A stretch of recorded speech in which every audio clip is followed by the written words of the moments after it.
All right. Good afternoon, guys. So today we're going to talk about foreign exchange. Now, can anybody tell me what does FX mean or foreign exchange mean?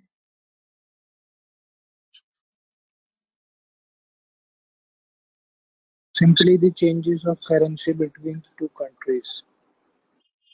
Okay. Yeah, not necessarily countries, but it can also be exchange of one currency at a very basic level, right? So don't think country level and all that, right? Just think at a retail person level. Now you're here in India, you want to go to, let's say, Japan. So what do you have to do? You need to FX your money. You need to convert your rupee to Japanese yen, right? So when you look at FX, right, it is exchange of one currency for another. Okay, is this clear with everyone? Now, all currencies are classified. Okay, they have different classifications. Okay, and I would like you guys to tell me. Okay, so the classifications, they are broken up into major, minor, exotic, and NDF. Okay, now can you guys tell me what are the major currencies first?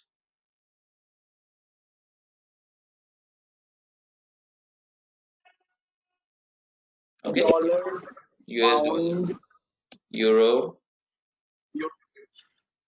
Swiss franc, sorry, Swiss franc, CHF. CHF, yeah, then ruble, No, Russian ruble is not. not okay. Japanese yen, correct. Okay, anything else? Any other major currency? Ganesh, AUD is not a major currency.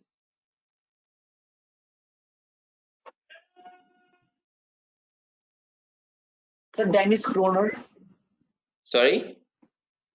Danish kroner, No, Danish krona is not. okay. Okay. So let's be clear is that when you talk about the major currencies, right? We only have five major currencies. Okay, USD, Euro, GBP, CHF, and JPY. Okay. Now let's move to the minor currencies. Okay. Now, what are some of your minor currencies?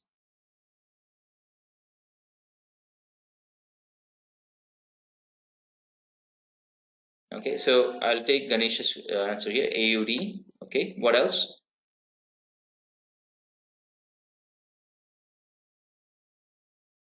No, not Singapore dollar. What are the minor currencies? Yeah, Canadian dollars. Okay, good. What else?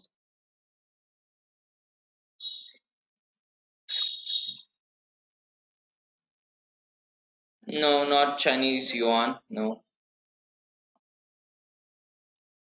New Zealand dollar. Okay, that's fine.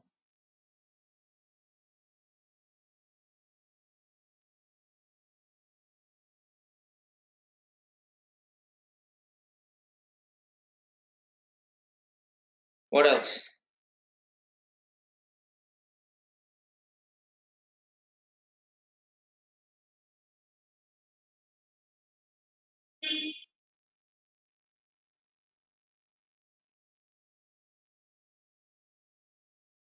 Okay. So your other currencies.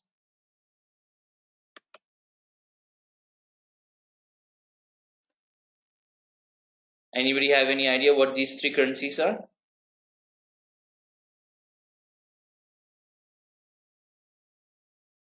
SEK, NOK, and DKK. Okay, DKK is Danish kroner. Yeah.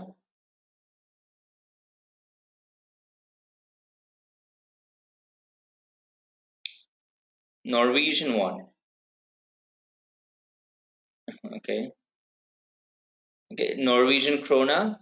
Okay, and finally Swedish krona. Okay, so these three, right? They make up what we call as the Scandinavian or Scandies, basically. Okay, these are your three currencies, and you guys know the Scandinavian current countries, right? So these are the three countries that sit above Europe. Okay, So again, your classification is major, minor. Now let's look at exotic. Now, what do you think are some of the exotic currencies?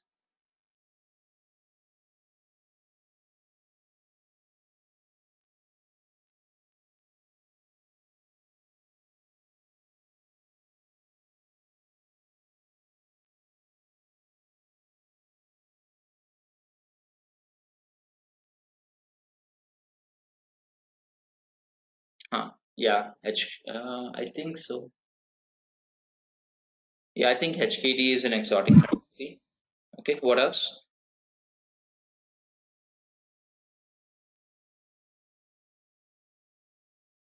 Huh? ZAR is South African rand. Okay, what else?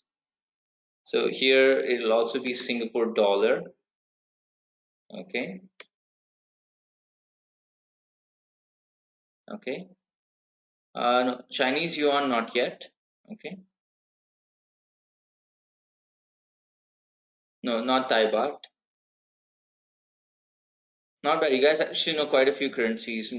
Generally, in a lot of the classes, most people are not aware apart from the major currencies. I think so. No, unfortunately, Annette, India has a long way to go to be considered anything else apart from what we call as NDF. Okay. Yeah, I think MXN is also exotic. Then you have AED, United Arab of Emirates dinar, uh, Kuwaiti dinar. I think that is not, yeah, KWD, Kuwaiti dinar. Okay. So all these are your exotic currencies. Okay. Now, when we talk about NDF, right? Now, NDF is what we call as the full form is non-deliverable forwards. Okay, it stands for non-deliverable forwards. So we'll talk more about this in a bit. But these are currencies like INR, South Korean won, KRW.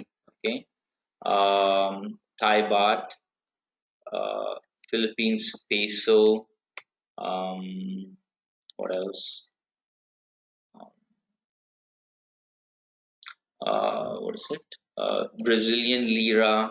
Okay. I think Argentine peso as well. Okay. So when you look at the NDF currencies, right, they are largely what do you call it? Developing economies. Okay, they're largely developing economies.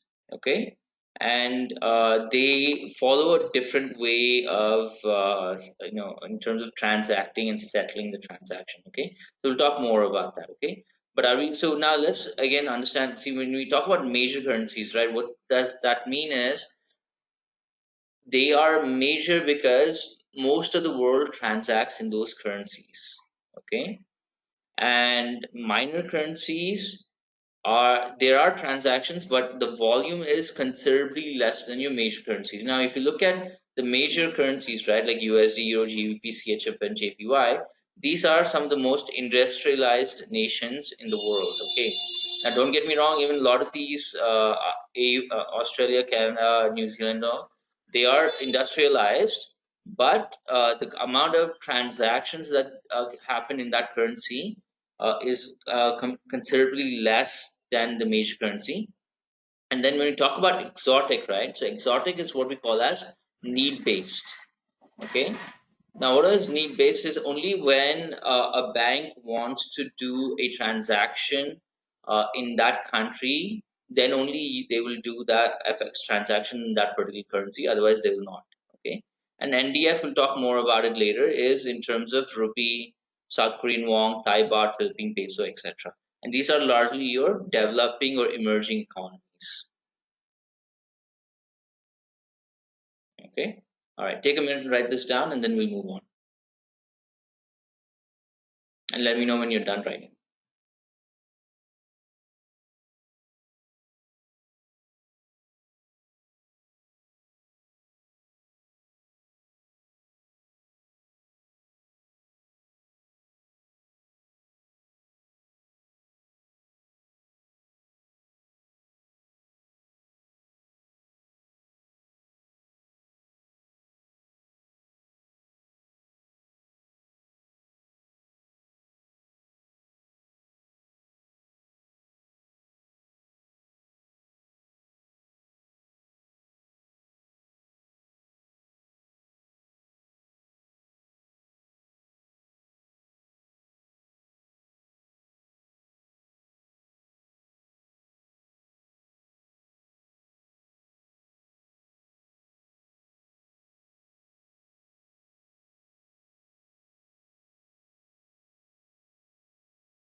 Okay. Okay. Everybody's done. Okay. Hang on. I saw some questions. I don't think so, Saurav. I don't remember seeing HUF as a minor currency. I could be wrong, but I think it's not yet a minor currency. I'll have to check that.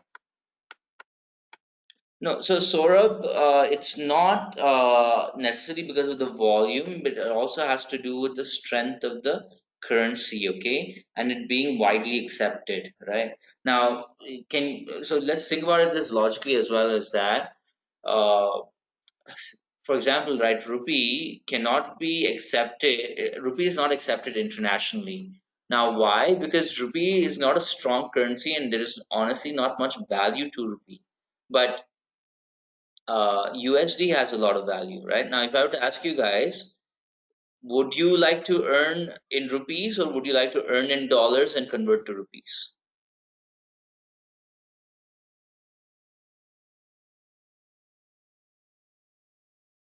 right? So most of us would love that, right? Yeah.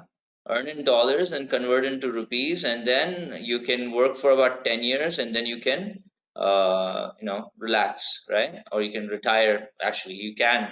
So here's the interesting thing, right? Because of the US economy and how big it is and the kind of transaction, the mindset, right? That people have there, if you work super hard, right?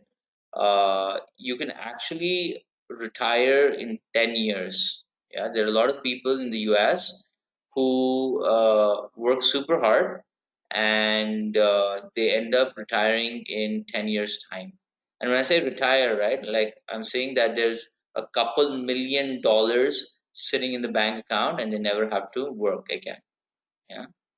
Yeah, true. So the value of the money is also a factor. So we'll talk a little bit more about the how the like basically the FX rates are determined and all of that. Okay, we'll come to that. Okay. All right. Now, when we talk about the FX market, one of the interesting things about the FX market is that it is decentralized. Okay, now, what do I mean by decentralized is it's not traded on an exchange. Now, some of you will say, yes, it does, but it actually doesn't. Okay. Why? Because what trades on the stock exchange is what we call as currency futures. Okay. But an actual FX deal does not happen on the stock exchange, it's on the OTC. Okay. And since it's OTC, it is quote driven. Okay. Now, believe it or not, okay, and if you guys can tell me, what do you think is which is the largest market in the world? Largest market. Is it the capital markets or is it the derivative markets?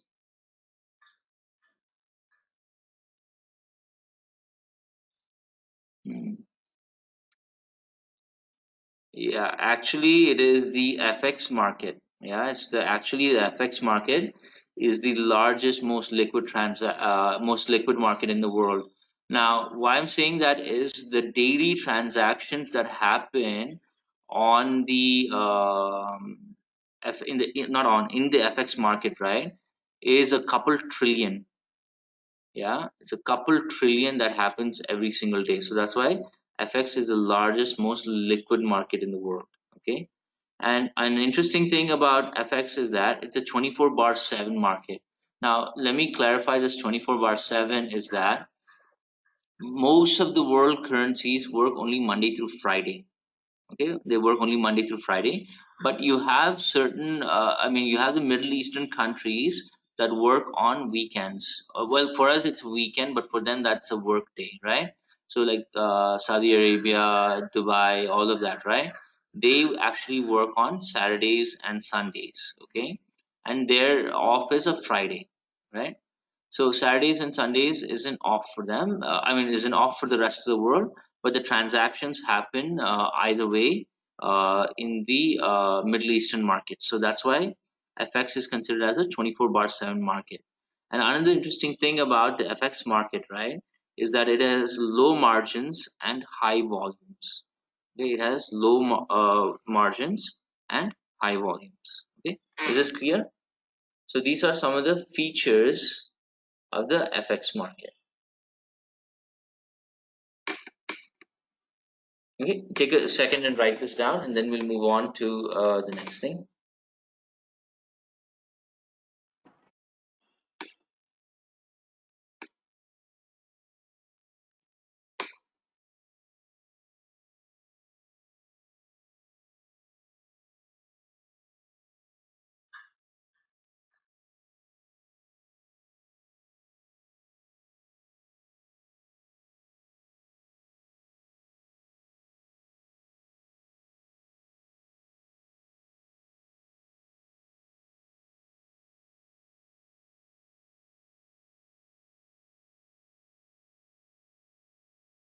And Vibhor, send me that article, or if it's in a textbook or something, right? Just tell me what's the name of it and what page. I'll have a read about it because Enron and all that is before my time, and I have not actually, I haven't. So I've not been focusing on CFA. So I'm more focused on reading about risk management and all of that. So send it to me, and I'll have a look, and I'll come back to you with my comments on it. And let me know when you guys are done.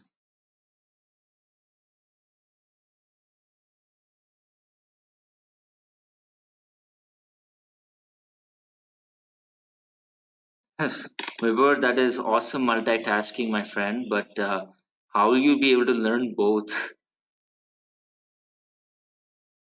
Yeah, well, do your best, but okay, but that gets a little tricky. Okay, yeah, cool. Okay.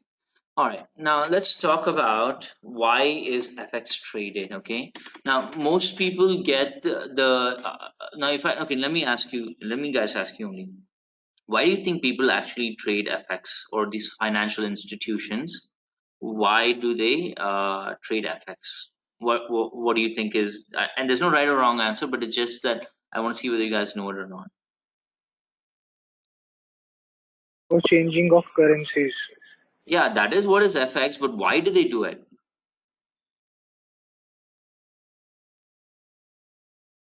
Okay, let's come to Arpit's question first. Okay, Arpit, I don't know if you were in the first class financial system. Were you there? So when we talk about OTC, OTC means over the counter market and there's no exchange. And anything that trades on the OTC market has the features of quote driven, of a quote driven market. Now, what is quote driven? Basically, you have customization, negotiation, etc. Okay. Sir, I was not there in first class. That's why I asked the Okay, question. cool. But I think I've sent you the videos and all of that, right? Yes, sir. But for class fifth and further classes, the videos are not available on Okay, the fine. You YouTube. drop me an email. Do you have my email ID? Yes, sir. Okay, just drop me Okay, an sir. email and I'll send you everything. Okay, sir. Sure. Yeah, yeah. So Vibhor, that's also a huge market. CFDs are traded on FX as well. Yeah.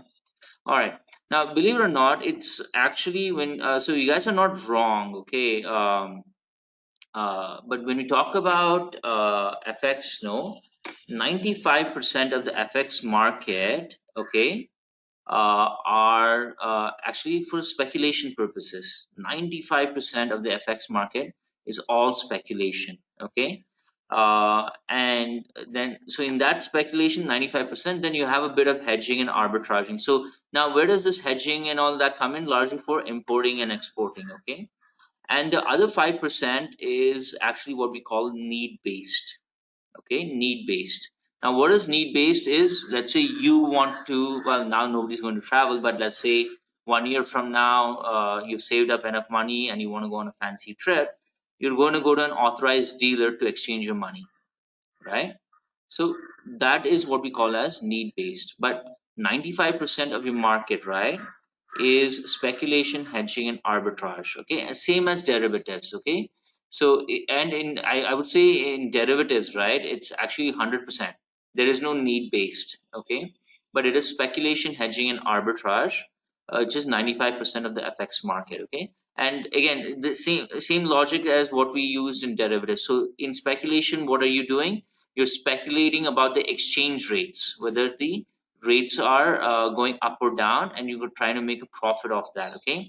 Now hedging, if you're an importer or exporter and you are paying for your goods, right, or any sort of service, you will have to hedge that, okay. So that's also this thing. Now arbitrage opportunities are very less, but it does exist, right. In FX, in exchange, I think it's pretty much gone, but in the FX market, right, it is possible to get sometimes an arbitrage opportunity where you can buy and sell currencies in two different countries, right. So you can do an FX deal in US with one rate, and then you can do the same currency pair in the UK markets, okay, and the differential between that is your profit, okay.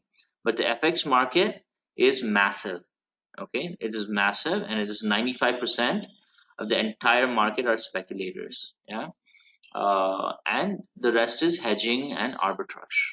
Okay, are we clear with this? Why FX is that? Speculation, hedging, and Sir, please, sir, please recap arbitrage, okay. please. Okay, yeah. So arbitrage means, do you know, first of all, I think most of us know what arbitrage is, right? It is buying low in one market and selling at a higher price in another market. Now, the same logic is applied to, what do you call it, currencies. So I can enter into, let's say, a USD GBP deal in the US at one exchange rate where I buy dollar, and then I can go to the UK market and I can sell the dollar and buy back GBP at maybe a better rate, right? So that's how I end up making profit. So that's the idea of arbitrage, right? You buy low in one market and you sell high in another market. Is this clear with everyone? Okay, thank you so much. Okay. Okay, thank you, sir. Yeah, so technically it is riskless profit, but uh, it's very rare nowadays for a riskless profit. Yeah, okay, take a minute and write this down and let me know when you're done, and then we'll move on to the next part.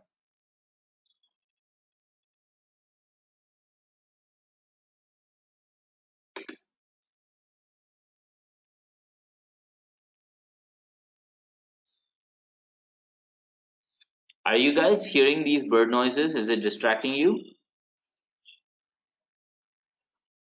I don't know. There's some eagle for some reason near my window, and it's screaming its head off. If it's distracting you guys, you let me know. I'll shut the windows and all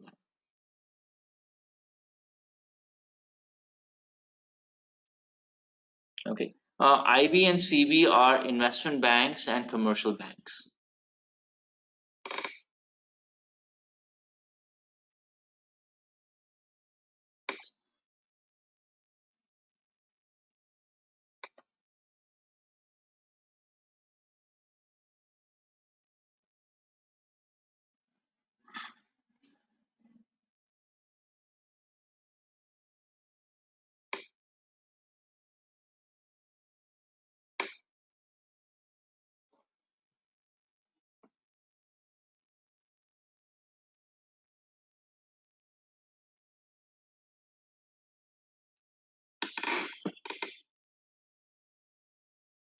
Okay, everyone done?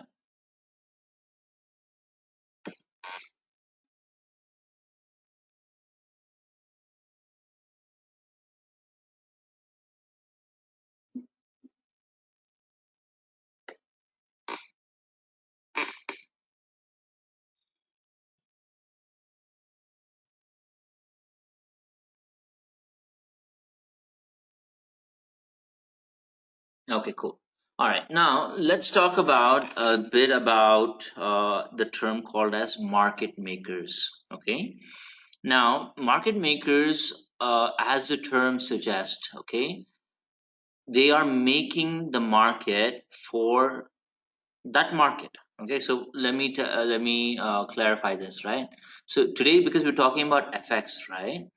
Now, you need a marketplace for you to transact in the currencies, right? You need a marketplace, right? Now, anybody who comes and creates that market for you is known as a market maker. Now, here's another way that you guys can think about it, right? Now, let's say that on a one stretch of road, okay, there's nothing there. There is just one road and that's it, okay? But let's say one day a farmer decides to set up a shop there, okay, small shop there, and that shop, and what has he essentially done is that he's created a market for fruits and vegetables. So he became a market maker. So what happens is that now everybody will go to him to buy vegetables, or there could be other people who come to him, other farmers who will say that, hey, can you sell my vegetables for me, right? So that's the goal, that's the idea of a market maker. Okay, actually guys, hang on 1 second. I don't know what's happening to this eagle. It's getting attacked or something. I've closed the door. It's getting too distracting. Can't go open it.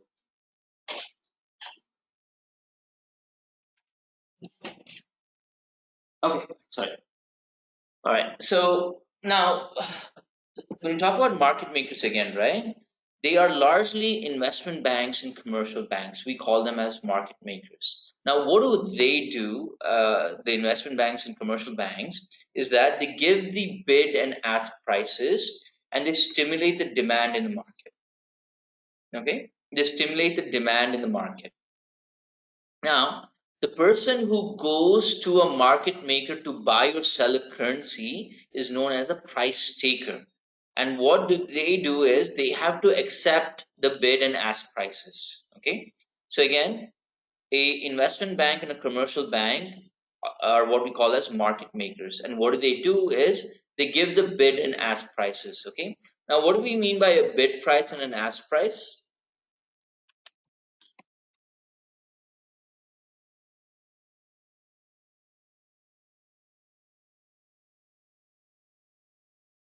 Yeah. So bid means to buy, so buying price, or in this case, it will be a buying rate. Okay. And ask price is the selling rate. Yeah. Okay.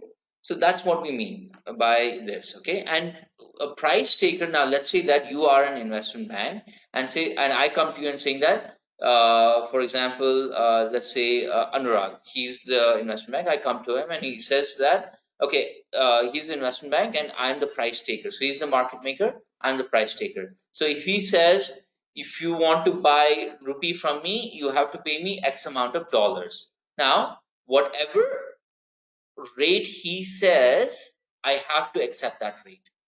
So that is what is known as a price taker. Okay. Now, as you guys know, I think most of you should be clear. I mean, understand how an exchange rate looks like, right?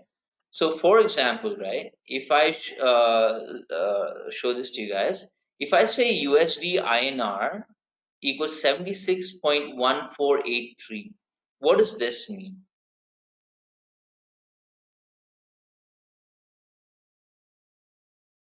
1 US dollars equals to 76 rupees and 1,483 paisa. Yeah, yeah. So $1 equals 76.14. So again, that 83 will not come. Okay, it will always be to the two decimals. Okay, but in FX markets, right? Always the rates are quoted to the fourth decimal. Okay, all right, always. Okay, and sometimes even sixth decimal. Okay, but all your exchange rates are quoted up to the fourth decimals. Okay, and at rare instances are even up to the sixth decimal. Okay, now what we call this four digits is a pips. Okay, pips, pips. Now this stands for percentage in points. Okay, is this clear with everyone? So USD INR 76.1483 exported to the fourth decimal always. Okay, and this is known as pips. Now, what does pips stands for again? It means percentage in points. Is this clear with everyone? Okay. Now let me show you guys what I mean by this. Okay. Now, for example, the exchange rate I have here is 76.1483, right? Now, if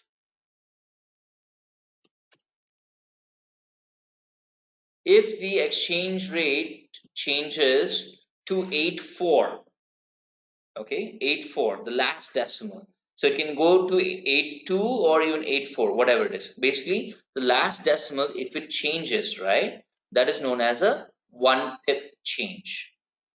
Okay, is this clear with everyone? Now, likewise,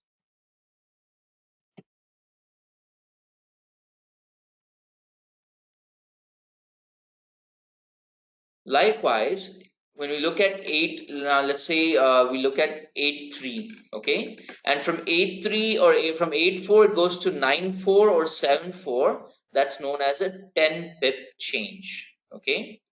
And if it goes from a 494 to a 594, that's a 100 pip change. And if it goes from 1484 to 25 or whatever, basically the 25954, it'll be 1,000 pip change.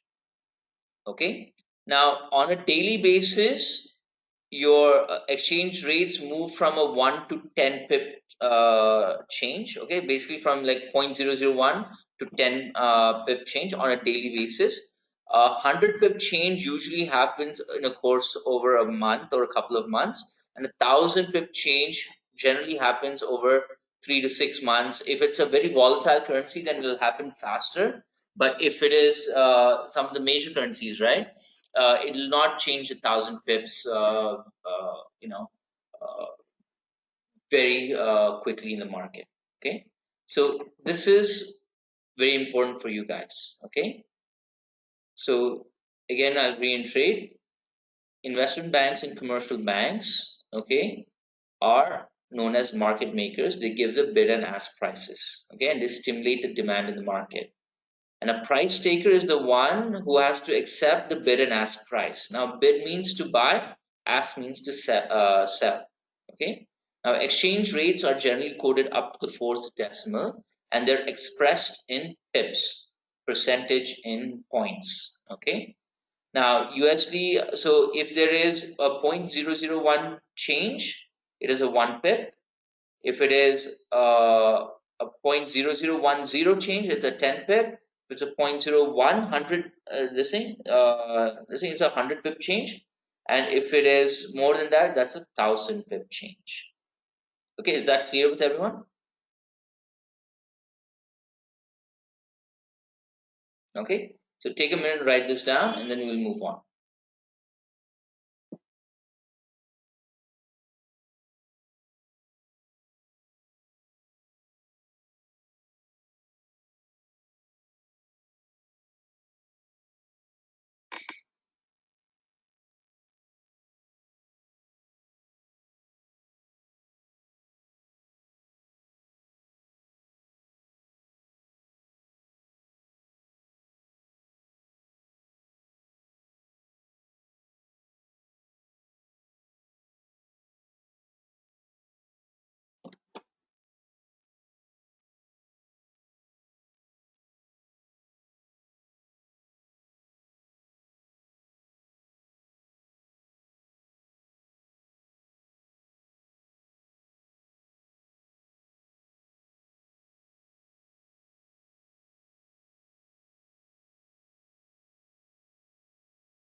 Yeah, so demand and supply, and we'll talk about the determinants of FX rates in some time.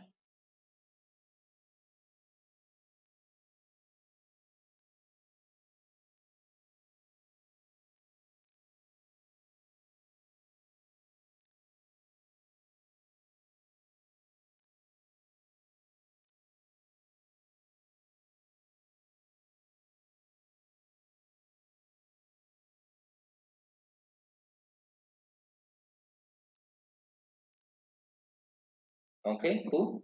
All right. So the next thing that we're gonna, so I'm going very slowly here, right? So you guys just stay with me, okay? Because FX can get confusing if we go by too fast, okay?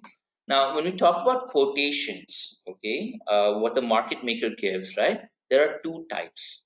It is known as a direct quote and an indirect quote, okay? Now, what does the direct quote stand for? And that is something that we're all familiar with is one unit of foreign currency in domestic. Okay. For example, USD INR is a direct quote. Okay. And the second one is what we call as a indirect quote. Okay. Now, an indirect quote is INR USD. Sorry, INR USD. So direct quote is USD INR, but indirect quote is INR USD. Okay, so let's have a look here. Okay, so a direct quote is one unit of foreign currency in domestic currency. So for example, if I say USD INR, $1 equals 76 rupees. Okay, that's a direct quote. Now, what is an indirect quote? It is one unit of domestic currency in foreign currency. So FCY stands for foreign currency. CCY is generally currency short form. Okay. Now, example, let's say INR USD. Okay, INR USD. So what is that? So 1 rupee will give me how much dollar? So it will not even give you 1 cent. So if you take it to the second decimal, right? That is 1 cent, or in Indian terms, 1 paise, right? So 1 rupee equals 1 cent. Okay. So this is what we mean by direct quote and indirect quote. Now, when do you use this and how do you use this? It depends on where you are at. Now, if you are in the US, okay, USD INR becomes an indirect quote. Why? Can anyone tell me? Why does USD INR become a indirect quote if you are in the US? because it is local currency for ourselves. Yeah, That's which why currency? Which currency is local? USD because we are staying in US. That's why. Exactly. Exactly. So what happens is that your when you are in the US, USD INR becomes an indirect quote. Okay, why? Because USD is your domestic currency. Now, when you're in India, USD INR becomes a direct quote. Is this clear with everyone?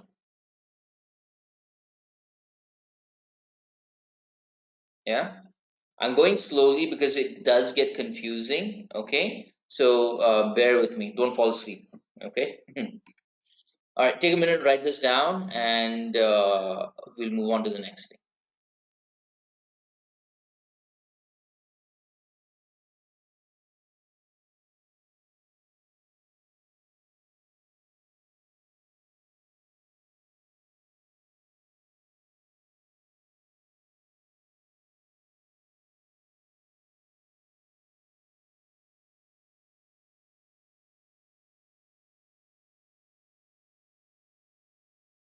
Okay, sure. Give me 1 second. I'll scroll up.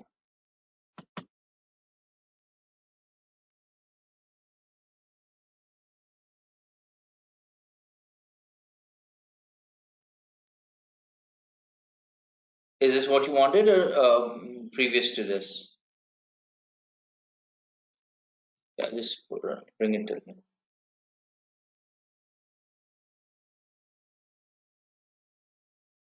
Okay, there you go. No problem. Let me know when you guys are done, and then we'll move on.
Everyone done?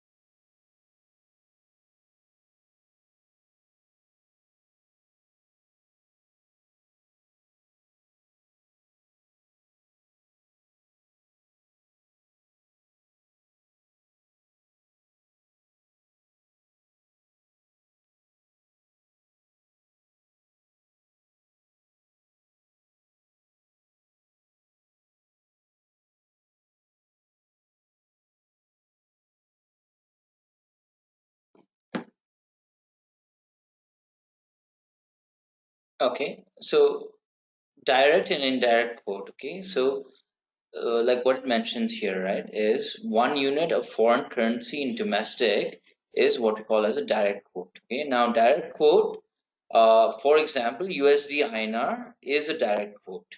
Okay, and an indirect quote is INR USD. Okay, what do you call it? Um 1 unit of domestic currency in foreign currency. Okay, so we'll work out a few examples, right? So if you are in the US, okay, USD INR becomes an indirect quote, and if you're in India, USD INR becomes a direct. Okay,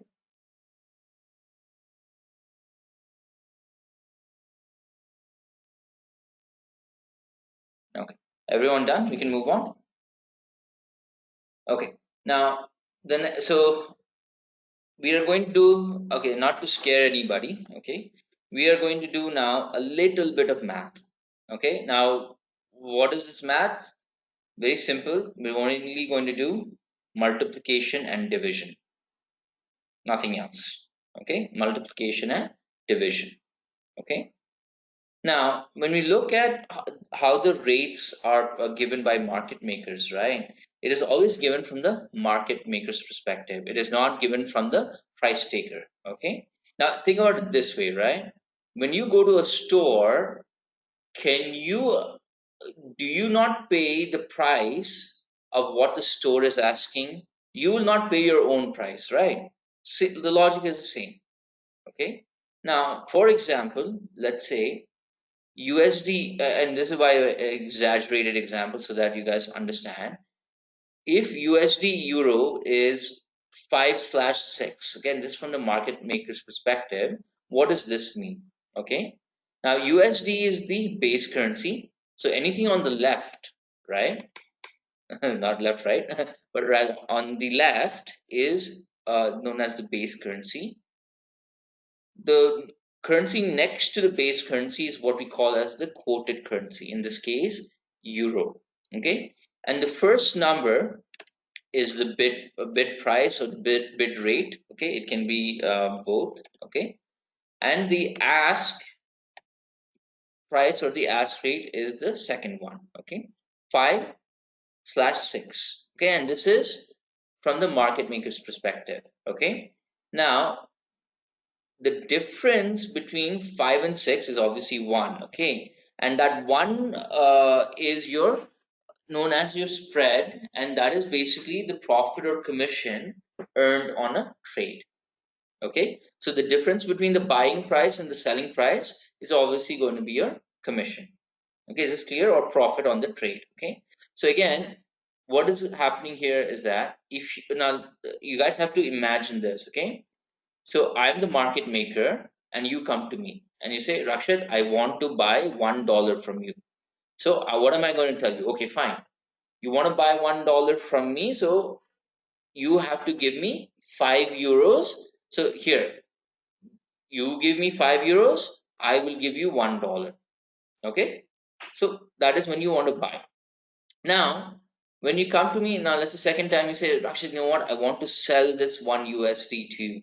Okay, so you have the USD and I have the euro. So you're going to sell me the USD and I'm going to give you 6 euros. Okay. And this is all from the market maker's perspective. Now, again, this is an exaggerated this thing. Okay. It's not this high, obviously.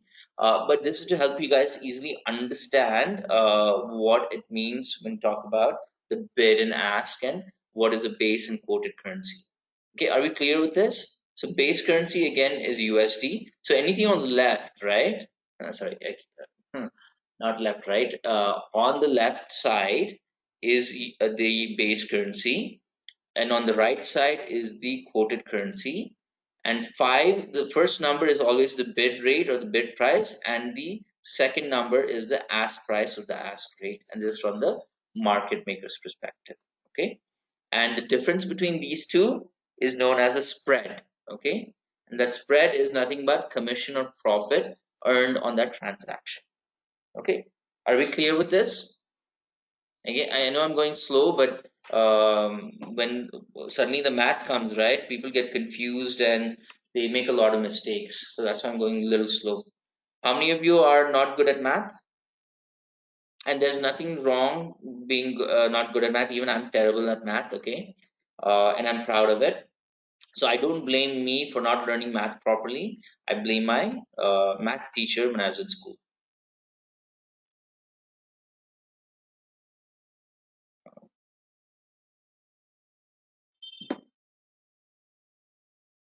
Can you guys hear me?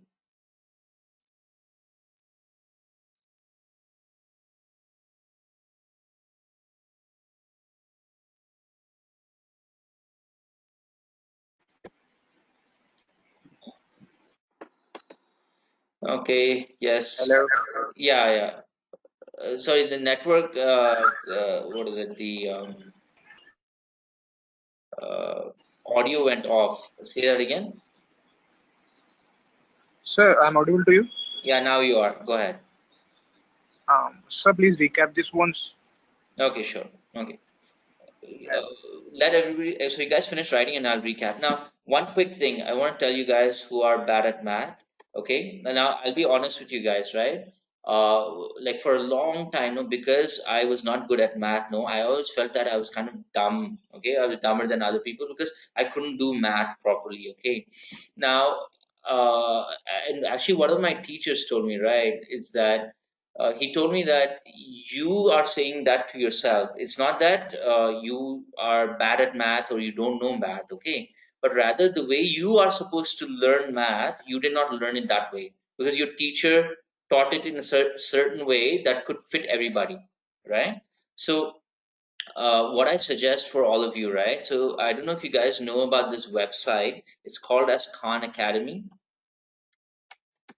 Okay, khanacademy.com. Okay, if you guys log on, create this thing, yeah, it starts off with numbers. What is one, what is two, what is three, and it all the way goes up till calculus and trigonometry. Now you don't have to go all the way till that extent, but rather get up till your 10th standard maths or up to your 12th standard maths through, right? And they have Indian syllabus and they have American syllabus, etc.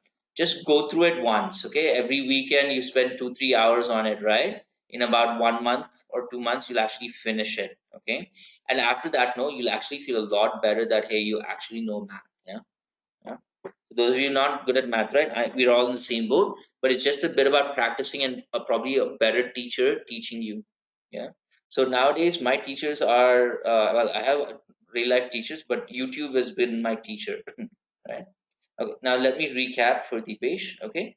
All right. So how do we calculate the rates? Okay. Now all of this is from the market maker's perspective. Okay.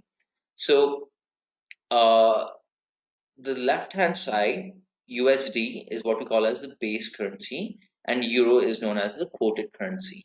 Okay, and the bid price is 5 and the ask price is sell. So bid rate is 5 and the sell rate is 6. Now the difference between 5 and 6 is the profit or commission earned on that transaction. Okay, and what's happening is that if now let's say that you want to buy 1 USD from me, you have to give me 5 euros. Okay.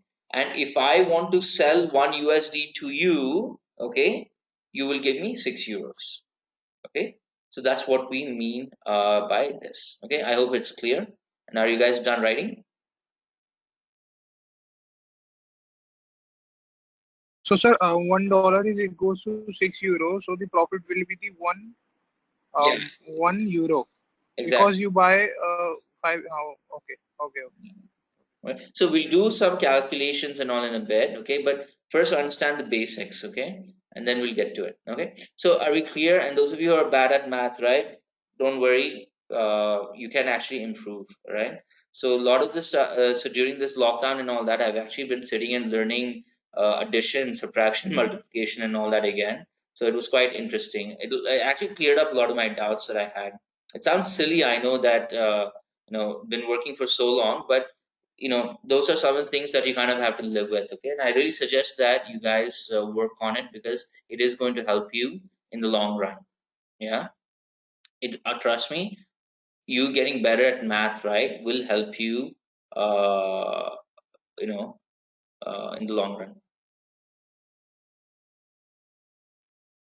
But Jackson, now it's fine. So for a few seconds, this thing went off on my side, but after that, it's been stable. Everybody else can hear me, right? Anyway, everything is recorded, so I'll always send you the class lecture once it's done. Okay. All right. Now, one of the things that I think is interesting to know is how are FX rates determined? Okay. Now, if we look at it, right, if I say USD INR is 76, 77, or if it's 50 or 80 or 100, right? How do you actually determine that? Okay. Now, these are some of the factors, okay, determinants of FX rates. Now, they are broken up into long term and short term, okay? So now let's look at the long term, okay? First one is balance of payments. Now, what do we mean by balance of payments? And it's not import export, okay? So what do we mean by balance of payments?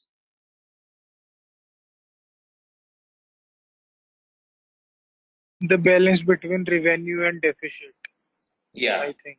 okay. Deficit or it's thing is in terms of how much we have to pay versus how much we have to receive, right? So I think the current account deficit is a good I like it gives you a good better understanding of what we mean by balance of payments. Yeah, yeah, fine. We'll come to the next this thing. Okay? We'll come through all of it. Yeah. Strength of the economy. Okay. Now, let's be honest. Is the Indian economy strong right now?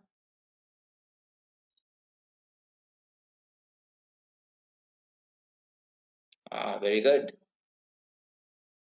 Very good. Very good. I'm happy you guys are up to date with that. Yeah. So, unfortunately, the strength of the economy is not good, and it is not because of COVID. Most people think, oh, it's because of COVID. The economy is bad. No, in the Indian economy was messed up before COVID. It just made it a little bit more worse, right? Now we'll have to see what the government is going to do, but they're doing all strange things. Okay, all right.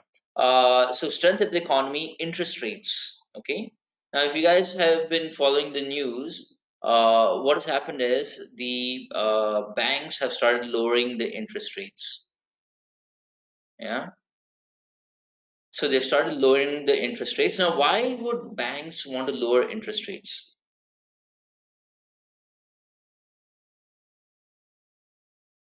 Yeah. So repo will come to that's on your short term side, central bank intervention. But why do you think interest rates have been lowered, guys? Now I want to see. So do you guys understand the idea of connecting the dots? Basically, you take a lot of different pieces of information and you learn to connect it, right? Because the flow of money in the market is very low. That's why the interest rate goes down. Okay, fine.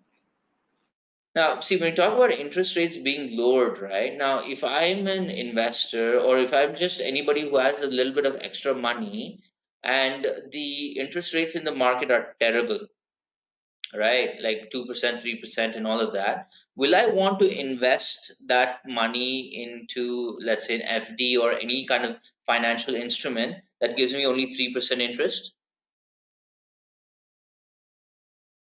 No, sir. Exactly. Now, if I have excess money and I don't want to invest it, what will I end up doing with it?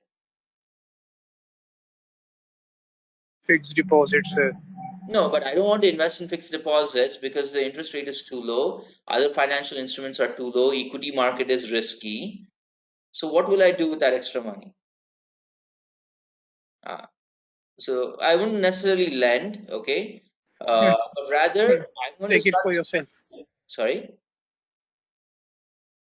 So Vibor got it correct. Is consumption. I'm going to start buying stuff.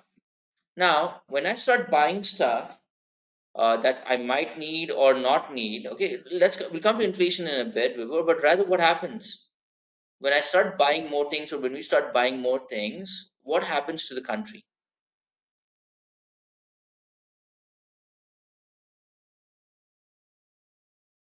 Okay, money gets into the economy, and more importantly, the government gets.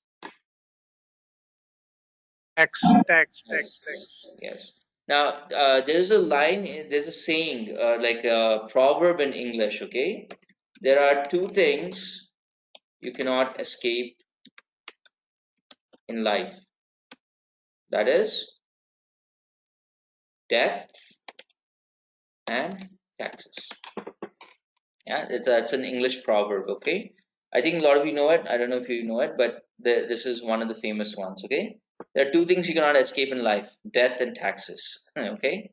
So, what happens is that when they lower the interest rates, right? You guys have to think about stuff like this, okay? You might think, oh, that's a good thing. There'll be more flow of money in the economy. Agreed. But that means what? People will end up buying more stuff and more taxes will be collected. Now, when you look at it, right? And if you guys have been following the economy, I mean, closely been following the markets, you'll see that the government of India has been selling off a lot of the, or what is it, all the or the public sector stuff, right? They're actually selling it off. Yeah, they're selling it off. Why? And do you guys know that LIC is going to be doing an IPO, right? I don't know if you guys know this, but LIC is going to be doing an IPO. Now, when government starts selling all this, right, you actually have to be kind of worried. Why? Because it looks like what? Can anybody tell me what does this look like? When the government is selling off LIC, its crown jewel, okay, lowering the interest rates, increasing the tax rate. What does this mean? What do you think it means? Well, yeah, that is the end result, but you got to understand why they're doing it. There you go. Unfortunately, my friends, the government does not have much money. Yes, Annette, recession is here, right? We're in it, okay? So, but largely, right, it's going to be the manufacturing industry that gets largely affected during a recession time, and a few other industries as well, right? But yeah, basically the government doesn't have any money. Now, isn't that scary when the government doesn't have any money? Yeah. Well, I'm scared. Yeah. So if I'm scared, you Yeah. guys also should. Yeah. Yeah. Sorry, Deepesh. Yes, sir. Yeah.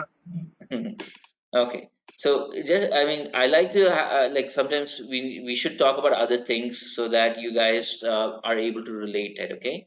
Now, if you didn't know this, right, it's fine. But this is why I ask you guys, right? You need to start reading up a lot. So this becomes a very interesting conversation that you can, uh, you know, have with people and all of that.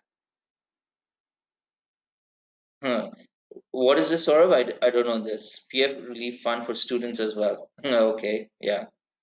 True. Well, and do you guys know the PF, the relief fund has collected more than 1 billion US dollars? So we'll have to see how it gets used up. Okay. Anyway, I'm not talking about politics here, but rather I'm talking about the economics of it. Okay. All right. So interest rates, inflation. Okay. Now, do you guys agree about the inflation rate that is currently there in the country? What do you guys think? What is the current inflation rate? Anybody know? I think it's around 4 or 5%, right? Do you guys agree that that's the inflation rate, or do you think it's much higher or much lower?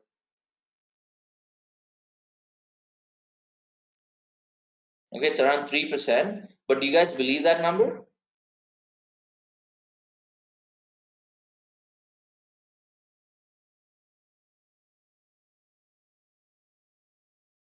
Okay. Should it be lower or higher, Vibhor?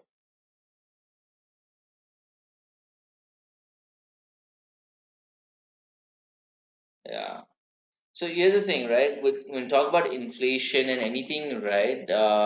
I feel the inflation rate is much higher. I think, see, now why I say the inflation rate is much higher is that in a country like India, right? So you have the super rich, the elite class, like the Ambanis and the Tatas and all of that, on one side of the economy, and you have the the poorest of the poorest on the other side of the economy, and us being the middle class, right? We're kind of stuck in the middle, right? Now, what happens is that when you average the whole country, then you get something like a 3 or 4%. Okay, yeah, 3 or 4%, and people think, oh wow, we have only a 4% inflation rate, where other countries are at 6 or 7. But here's the thing: it's the middle class who actually feels and understands the inflation rate, right? Now let's have a quick talk about this, right? Is when the now let's you all of us have a favorite food, right? It could be a chocolate cake, it could be a biryani, or whatever it is, any whichever part of the country you're from, right? Now, let's say before COVID, right? Uh, good, Vibhor. So now let's say before COVID, you bought, like, there's a nice chocolate cake that you love to have, this pastry, and it costs you some $150. Now, because of COVID and all the mismanagement and all of that, and when you go back, the ingredients, nothing has changed, but it's your favorite. So if it's your favorite food, will you not still buy it?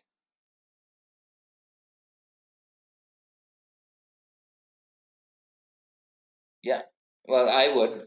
If it's my favorite food, I don't have any more favorite foods because I've gotten older. But I think a lot of you guys still have a lot of favorite foods, right? So even if it goes from 150 to 250, would you not pay it? Your most favorite food, would you not pay if it has increased by 100 rupees? Yeah, exactly. And that is why the middle class, my friends, understands the real inflation. So that 3 4%, well, that is the official number, but it's the middle class, us, who actually experiences it, right? So inflation, the real inflation rate has to be controlled. Okay. Next, last in the long term is your money supply. Yeah, yeah, true, Saurav. 70% corona tax, and this is such a terrible tax, and I think that's only in Delhi, right? And people still paid. And I don't know if you guys saw this video, right? It was really funny. Like when they before the like when the market is normal and the economy is normal, right? Everybody always blames the drunkard, right? Oh, he or she is wasting their life and this and that. Okay, but in India, what ended up happening was that it's the guys who drink who actually ended up saving the economy, right? And I think, let's be honest, you're all adults here, so most of you would have, after the lockdown has lifted in your cities, you would have gone to this thing, to the bar or wherever, and you would have picked up and you would have uh, brought it home, right? Right? So it's the drunkards who's carrying the economy. So gotta respect everyone. Yeah. All right, cool. So a bit of fun, otherwise it gets boring, right? All right. So now let's look at short term. Okay, so central bank intervention. So, sorry, Arpit, money supply will include M1, M2, and M3 components in this scenario. Yeah, I would guess so. If you can clarify, what do you mean by M1, M2, and M3? I'm not an economics major. Are you talking about? Sir, M1 means the money which is with the banks, and M2 means the current deposits of government also, and M3 means the deposit with the post office and the banks also. Oh, So okay. it makes the total money supply chain M1, M2, M3. Okay, cool. Yeah, so it's the entire money supply chain. Okay. Okay. Yes. So let's Okay. quickly move on to the short term. Okay, so central bank intervention. So whenever the repo rates change and all that, or the repo rate goes up or goes down, then the RBI changes it. That is your central bank intervention. Export and import.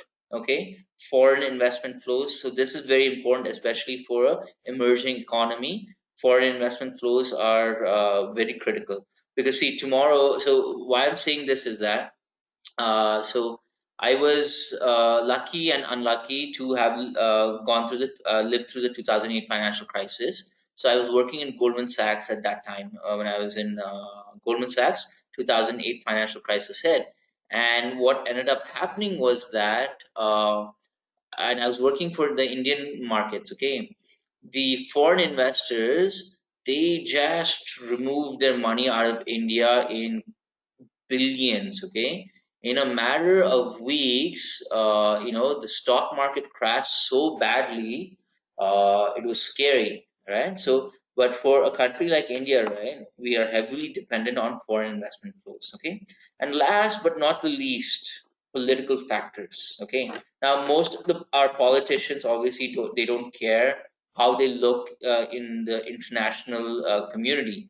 but please understand that uh, whenever there's some sort of big enough news on the political side, right, it does get aired on BBC and CNN, right?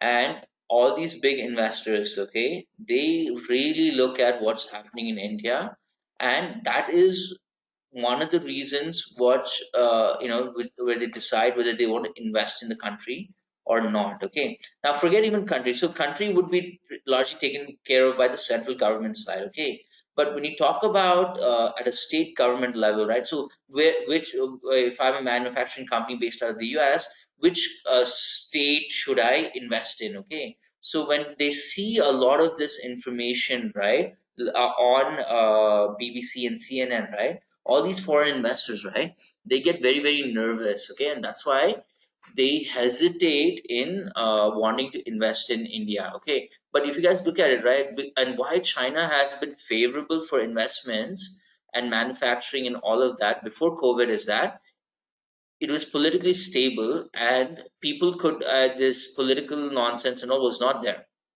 right? Now, after COVID and all the challenges that people are worldwide facing, right? Now they're thinking, okay, you know what? We need to look at a backup. Okay. Now everybody's saying, oh, India is going to get all the contracts. Well, unfortunately, I would say not all of it. We might get some of it, but not all. Okay.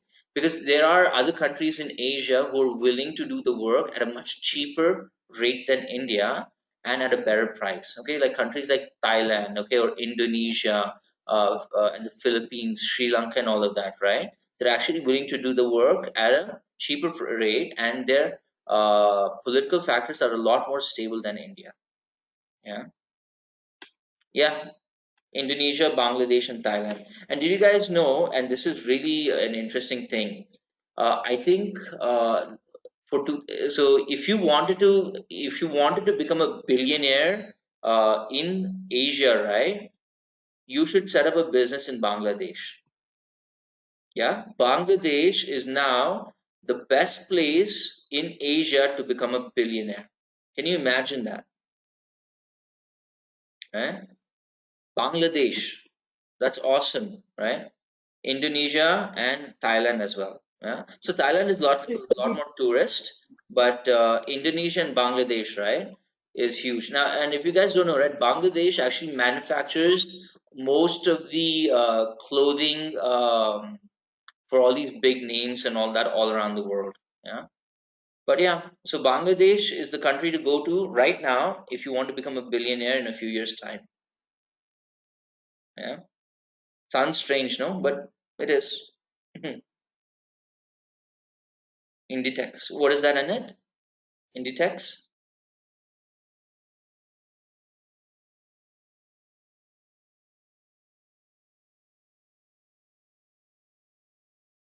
They largely manufacture their clothes and all of that in Bangladesh, and they're one of the most profitable industries Mm-hmm. and fashion retailers. So they're extremely profitable. So all of their fast fashion clothing comes from Bangladesh. True, true. I'm guessing you saw the They own. Netflix documentary on this, right? I haven't yet, but I think I'm just becoming very conscious as a consumer, Yeah, yeah, given all the factors. yeah, yeah. So True, true. Yeah, a lot of stuff happens, and you guys, I suggest you, a lot of you guys watch documentaries that really open up your eyes. So we were not only tax purpose, but basically cheap labor. That's what it comes down to. Yeah, cheap labor. Okay, so are we clear with this? And we went off a little off topic, and we went and talked about other things, but I think that's always a little interesting. Okay, so quickly write this down, and then we'll move on to the other thing.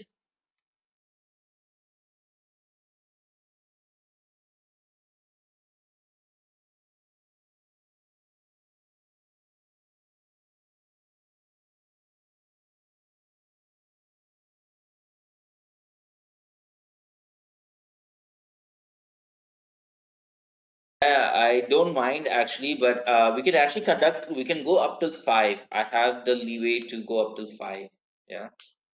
So let's just finish the topic, and if you guys want to discuss anything else, we can. Yeah. Because I think so. Do you know why, right? Why? So yeah, this is important what we're talking about in terms of your topic, but you got to understand from an interviewing perspective, right? I want to hire people who are very like when you talk about current affairs, market news, and all of that, right? You come off as very intelligent. Okay, that means you have an interest in all of that. And I personally like hiring people who are up to date and know what's happening in the world. Okay, so and it gives you guys an advantage. Yeah, sure. We can figure it out. So, if you guys want to do like a separate session on, let's say market news or current affairs, okay, somebody can take the leadership on it, and everybody can submit some of their topics. Okay, and what you have to do is you have to prepare for the topic. Okay, it's not only me who's going to talk. Okay. Rather, you guys can pick topics. Now, Annette was talking about Inditex and the fashion industry, so maybe she can speak 5 minutes about how that is impacting the world. We can do all of that, right? So just because it's online, actually we have more flexibility because it's online, because we can do it anytime, right? So you guys decide and drop me an email, okay, and we can do something like this. It's no problem. Yeah, you let me know when you're done, and then we move on.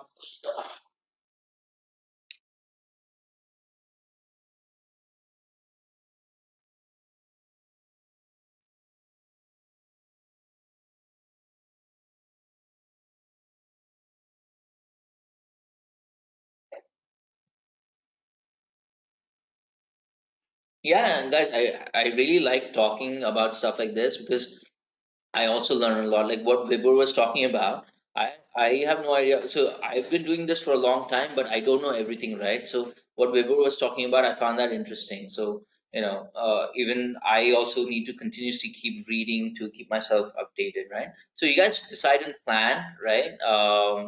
And we can do it maybe on a weekend or something like that. Maybe on a Zoom or Google Classroom or something like that.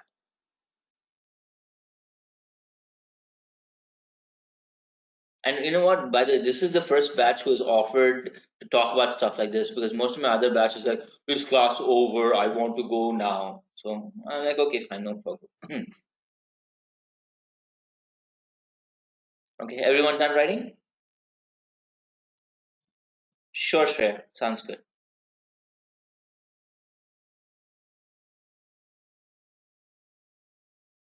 Yes, you are. You guys are different. Yes, sir. पैसा बात है कहाँ से? Aparna, you're on.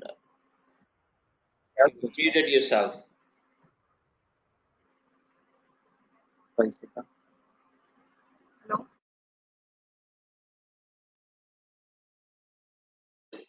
Okay. Okay. Quickly write it down and then we'll move on.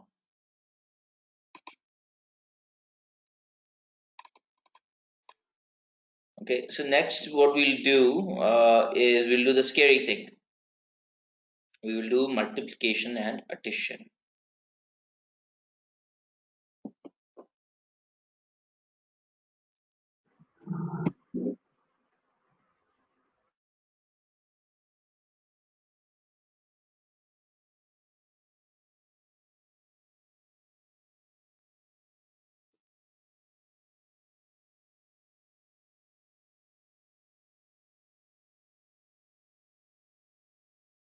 Yes, maths. Yay for maths.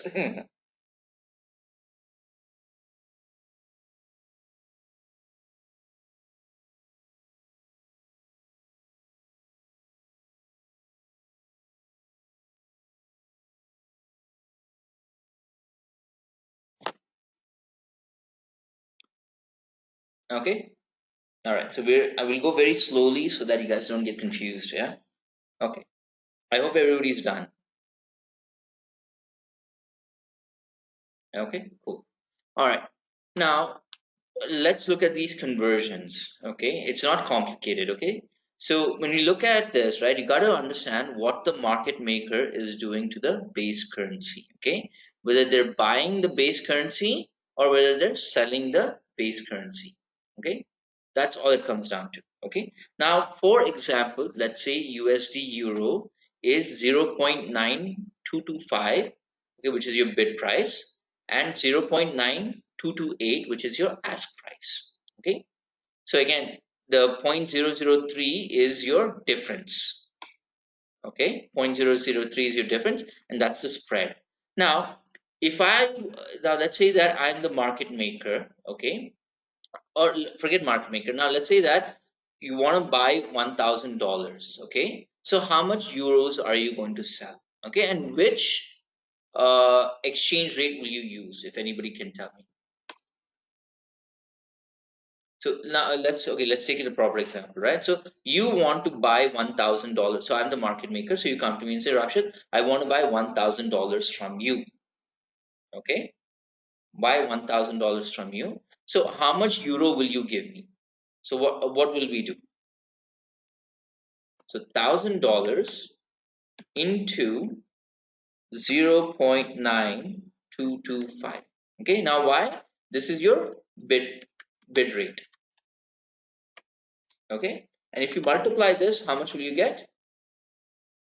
Euro 922.50. Is this clear with everyone? So what? So again, your base currency is USD. Your quoted currency is euro. So you want to buy USD. So if you want to buy USD, you are going to use the bid price or the bid rate. Okay.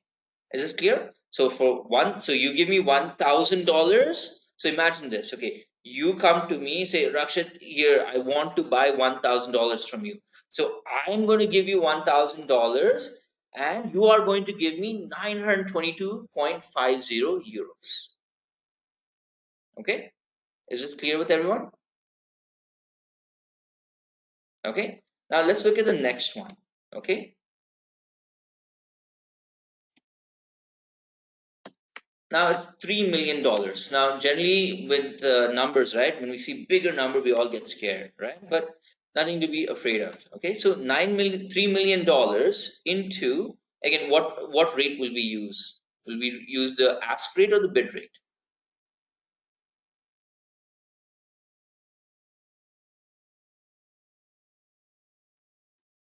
Right, so we're going to use the bid rate 0.9225. So how much will this be? Let me do this here.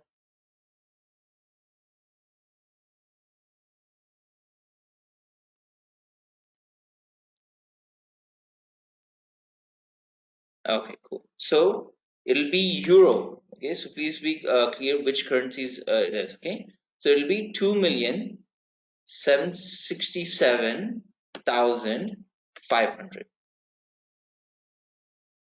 Okay, 2,767,500. All right. So we have done multiplication. That's it. Cool. It's not difficult, right? Sir, how it is in euro? Because we sell dollars for euro. No, no, I'm not yet come to I'm not come to that. I'm doing this one. See, I'm saying buy $3 million. How much euro will you sell? Okay. Yeah, so I'll come to that. But are you guys clear with the first two? Right now, see for your assignment, right? You'll get USD GBP, USD JPY, USD INR, whatever it is. The logic is the same. Okay, so you got to know what is happening to the base currency, whether you're buying base or selling base. Okay, now let's look at the next one. Now let's say we'll use the same numbers so that you guys understand, right? Now you want to sell $1,000 to me. So how much euros are you going to get? So you're gonna, sorry, one second. My okay, laptop is about to shut down. Okay, so sell $1,000. Okay, so how much euros will you have to get? Basically, right? You have to use obviously the ask rate. Okay, now what happens is that it's going to be $1,000. It's going to be now divided by 0.9228. Buy low, sell high rhythm. There's always going to, so that difference, right? It's always, so you buy low and sell high. That's the reason, right? So now what happens is that you want, so now let's say that I want to sell. So in the first case, right, now I wanted to buy one. So let's say that I'm the market maker. So let me back up again. Okay, so I'm the market maker. Okay, I wanted to buy $1,000 from you. So how many euros will I give you? Okay, so I bought $1,000 and I gave you 922.50 euros. Okay, now the second thing, I want to buy 3 million euros from you. So I will give you 2.7 million euros. Okay, so I'll buy 3 million from you and give you 2.7 million euros. Okay, now those are the first two. Now, what is happening to the base currency now? Okay, now I want to sell you $1,000. Okay, now how much euro will I get? And in this case, we have to divide. Okay, so we're going to divide $1,000 divided by 0.9228. Okay, so how much will you get?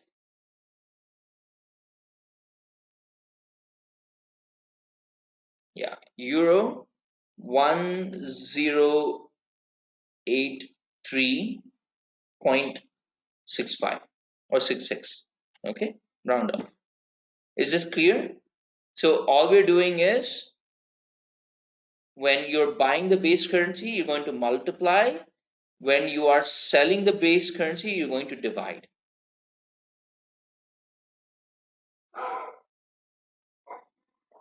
Is this clear with everyone?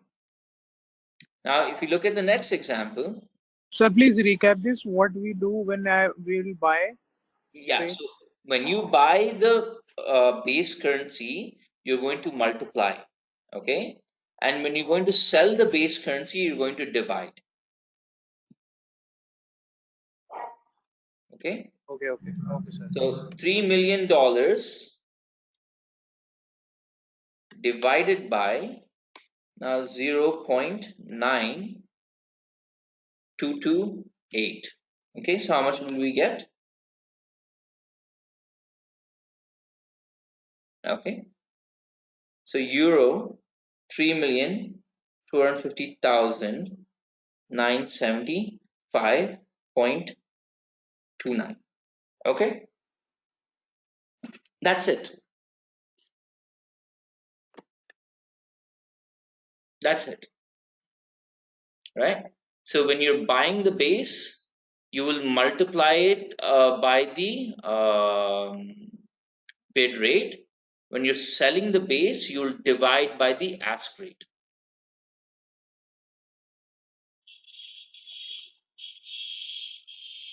Is this clear with everyone?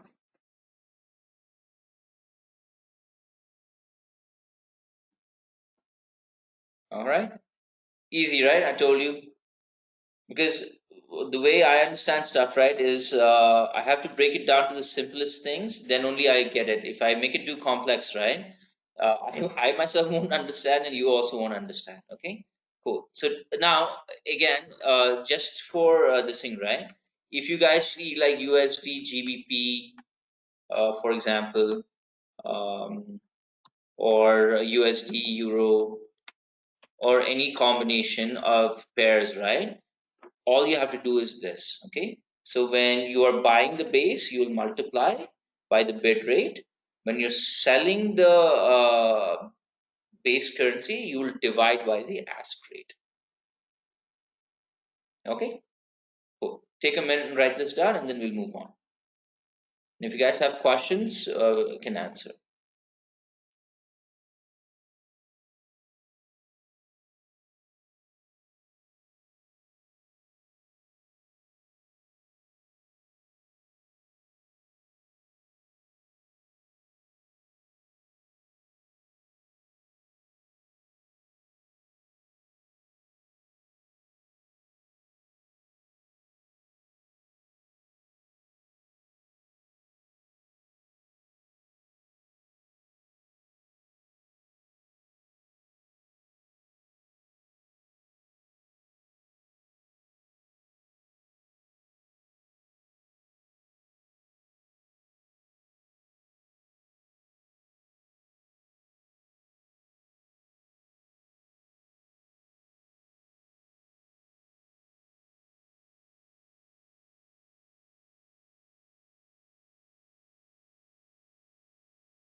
Okay, finish up, and then we move on to the last bit.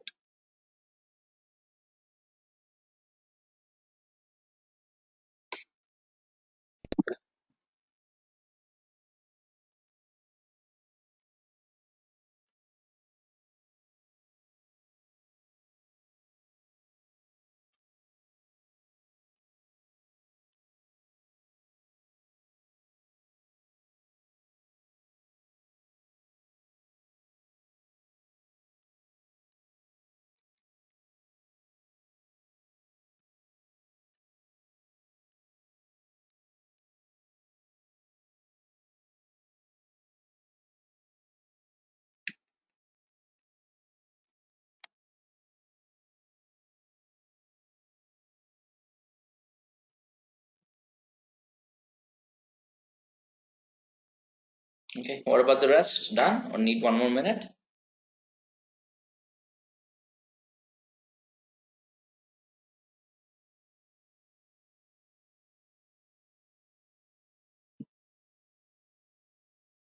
Okay, sure.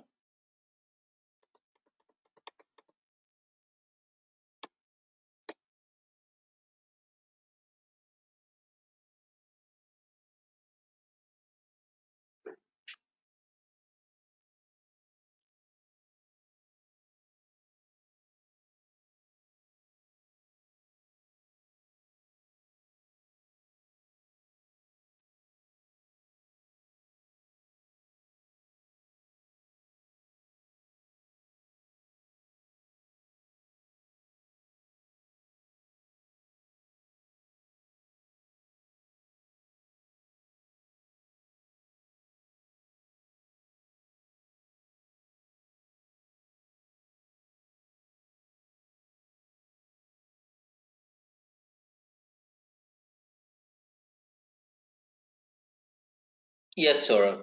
Exactly.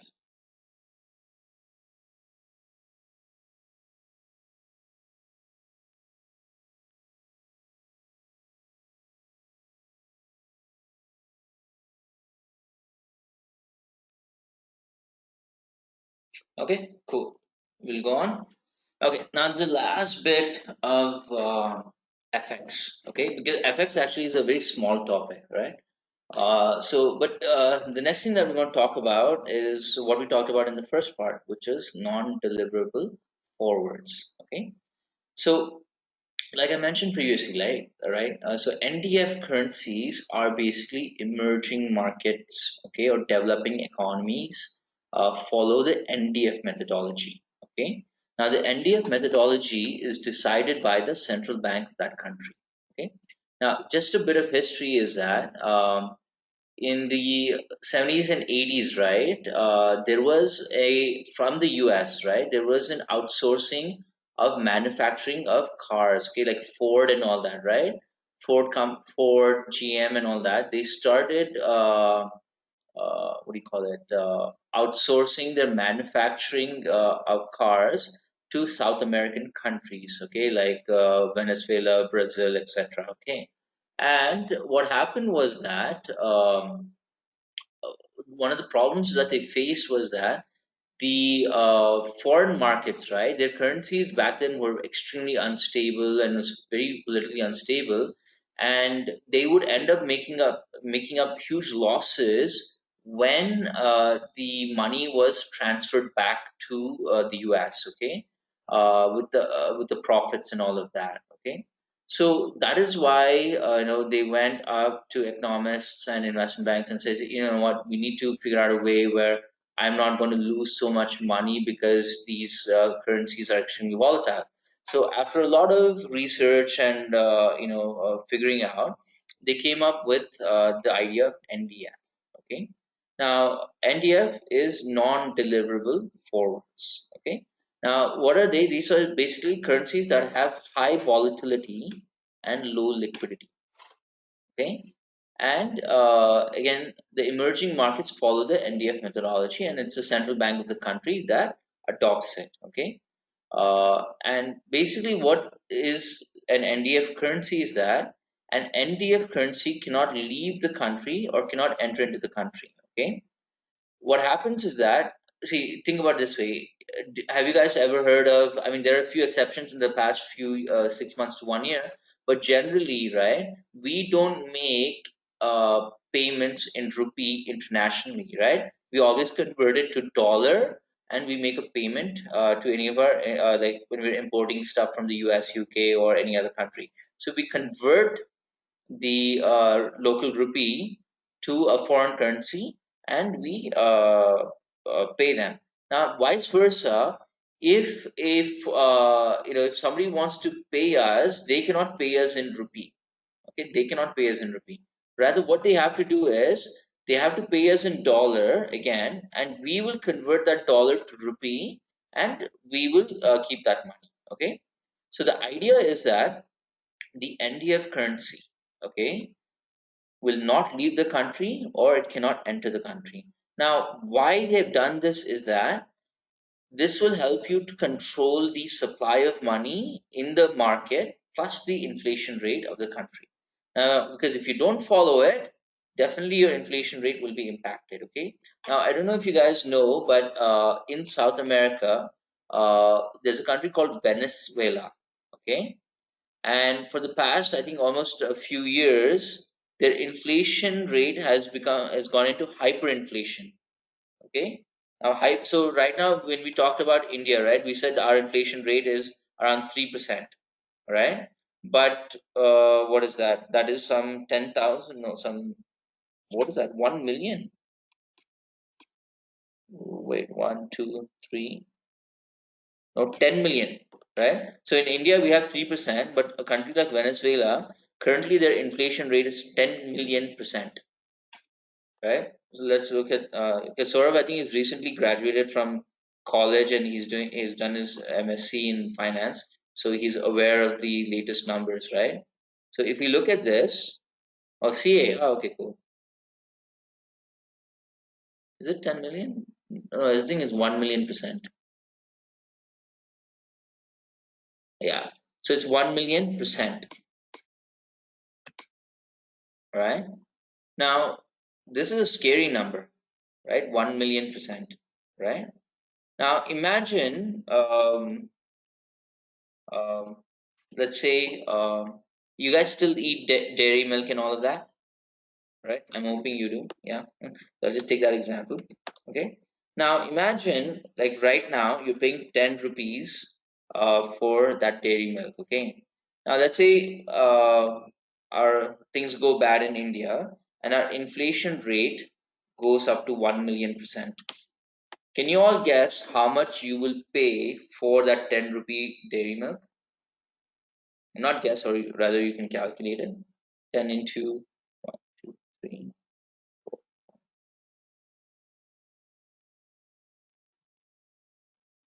So you are going to pay rupees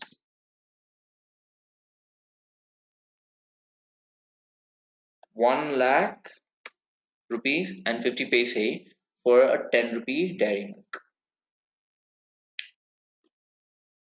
Now, what does this essentially mean? Yes, exactly, right. So what does this exactly mean is that the country's gone into hyperinflation, okay? And so Venezuela has its own set of issues and all of that in terms of uh, uh, their currency and political stability and all of that, right? But essentially, an emerging market, right? This is what all the central bank governors are very scared about, is the country going into hyperinflation. And whatever money that is sitting in your bank account, right, will actually mean nothing. Okay, it will actually mean nothing, right? And that's a very scary thing, right? As it is, middle class, we face a 7 to 8% type of inflation rate, but imagine if it goes to 15, 20, 30, 40, 50, and finally 1 million%. It's unimaginable, right? So that is why the central bank of the country decides to follow NDF methodology. Okay. Now, one of the key points on the NDF transaction, okay, and we'll work on an example, is that the NDF. So, and we'll talk about what it means and all that. Okay, but basically, an NDF currency will be flattened out, and the profit or loss is realized on the deliverable forward or the major currency. Okay, that's what we mean by this. Okay, so we'll work out an example because that's the best way to understand NDFs. Okay, so just take a minute and write this down, and I'll have the example ready by then.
Yes, Deepesh.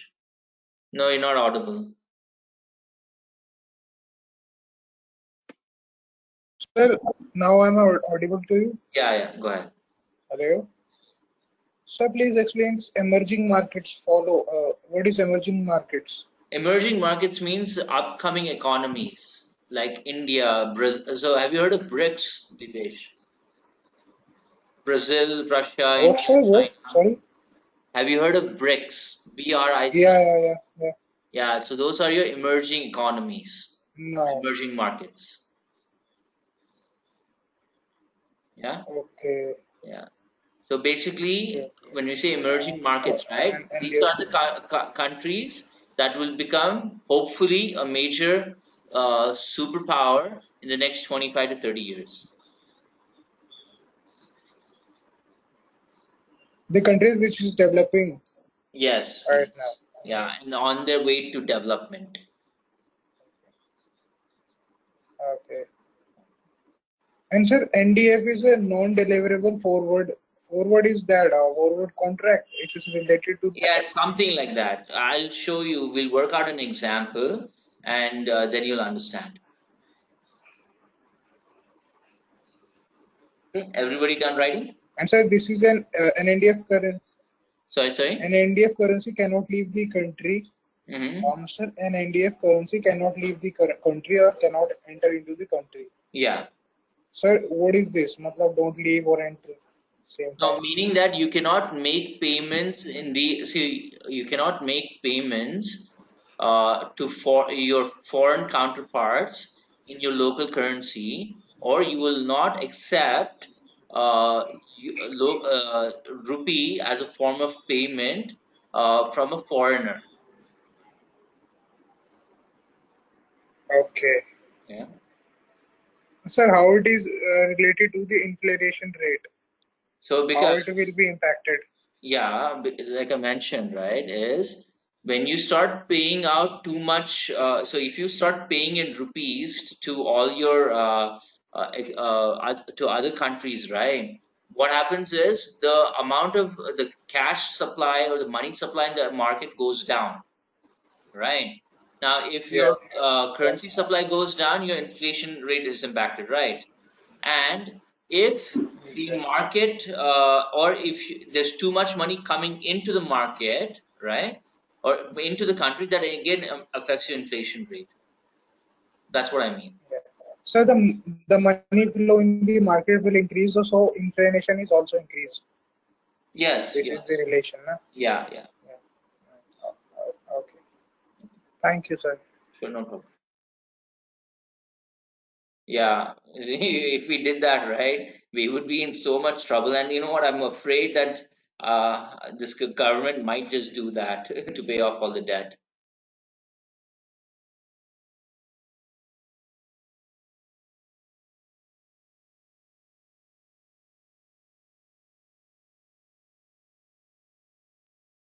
Yeah, that's what I'm afraid of.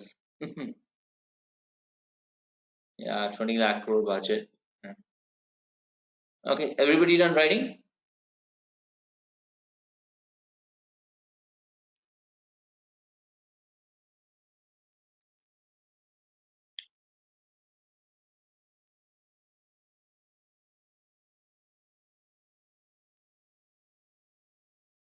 No problem. Okay, finish up.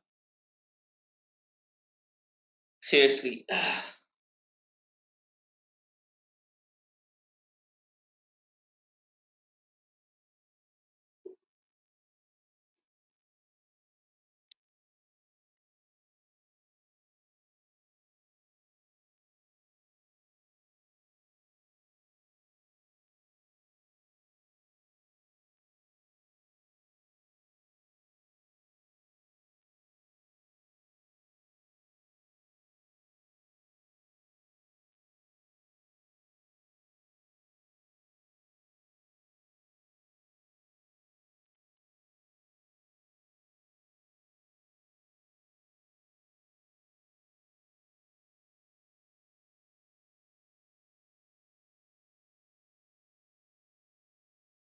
Okay,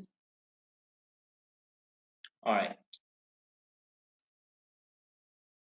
So I'll go through the example. Please listen very carefully, and I'll go very slowly as well. Okay. Okay. So let's look at line by line. Okay.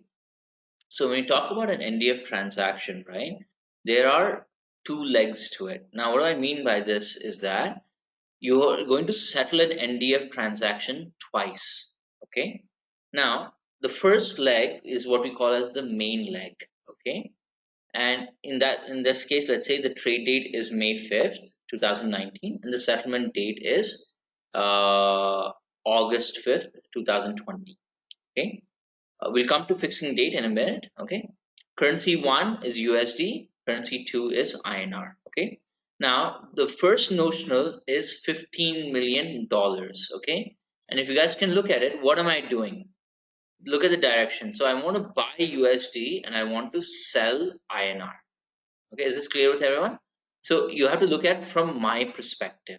Okay, my perspective. So I want to buy $15 million from you. So how much rupee am I going to pay? Right? So how will we figure this out? We'll take 15 million into 62.45. Okay, so how much will we get? If anybody could do the calculation.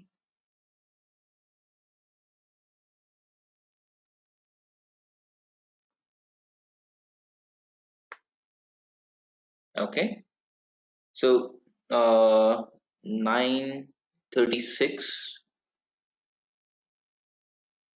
Okay, 936,750,000. Okay, is this clear with everyone? Okay, so all we did was multiply, nothing to worry about here. Yeah.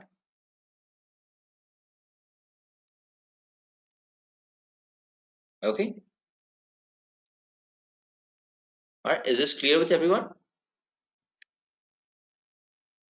Now this is the first leg of the transaction. So I come to you, I want 15 million from you, so you give me $15 million. I will give you 936,750,000 rupees. Okay, rupees. I am going to give you so much, 936,750,000. Okay, so this is the first leg of the transaction. Okay, now like I mentioned previously, in an NDF, since you cannot deliver NDF, right, non-deliverable, okay, we have to settle the rupee domestically and we have to make a payment, or we have to realize the profit and loss on the major currency. Now in this case it's US dollar. Okay, now that's when we come to the second leg of the trade. Okay, and the second leg of the trade, we call this as fixing. One second, what is this? Okay, fixing date. Okay, so we call this the fixing leg. Okay, so again the trade date is the same, May 2019. Settlement date remains the same. Okay, now the fixing date is generally settlement date minus 2. Okay, so generally I think I have written it down. Okay, so in most markets, okay, your fixing date, okay, is settlement date minus 2. Okay, so don't worry, you don't have to remember it, but in most markets it is. In case it is different, on the job training you will get and you'll know that. Okay, now what you'll have to do, okay, as somebody, let's say you're working in the FX team, okay, what you will have to do is that you will have to go to the central bank website. Okay, so in this case, because we're talking about INR, you will go to the RBI website, and the RBI is going to tell what is the exchange rate at which you have to settle all the NDF transactions. Okay, so what you're doing on fixing date, which is 2 days before the settlement date, so on 3rd August, what's happening is you're going to go to the RBI website. Now RBI website has said that, okay, and we are in the month of August now, we're not in May, so we are in on 3rd August. You go to the RBI website and you see that the exchange rate is 59.8343. Okay, is this clear? So on 3rd August, you go to RBI website and you pick up this rate, which is 59.8343. Cool. Okay, it's clear, right? Now, what are you doing now? Okay, or rather, what am I doing? I am now going to sell the USD back to you and buy back the INR. Okay, so in the first leg, in the main leg, right, I bought USD from you and gave you INR. Now I'm going to give you the dollar back and I'm going to get back my rupee. Okay, now what did I say is that the NDF transaction will be flattened out. So what happens is that I gave you 936 million, so you have to give me how much back? So I gave you 936,750,000. So how much will you give it back if we have to flatten it out? Now when I say flatten out, it has to go to zero. So how much will you give me?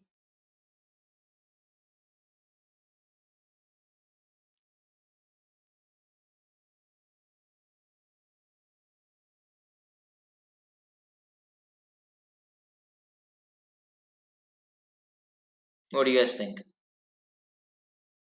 So I gave you 936. No. Listen carefully, sir. We're only talking about rupee right now. Okay.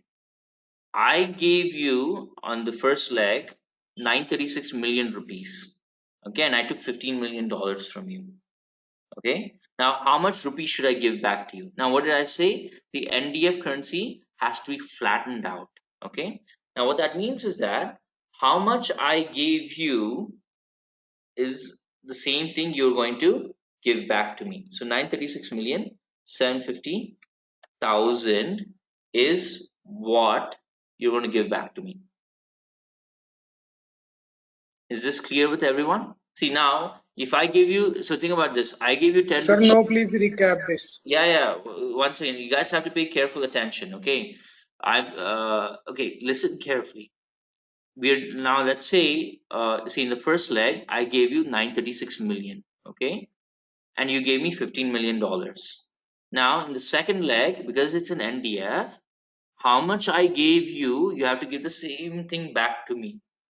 So if I gave you 10 Indian rupees, you have to give back 10 Indian rupees. That's it. Okay. Now, what happens? Net effect on rupee is, what is the net effect on rupee?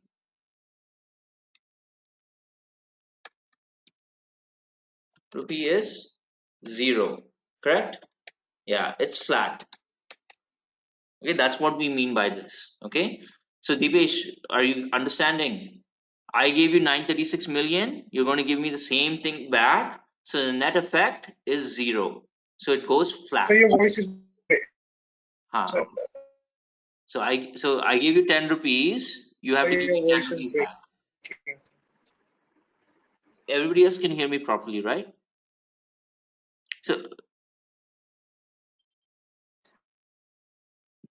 everybody can hear me properly, right?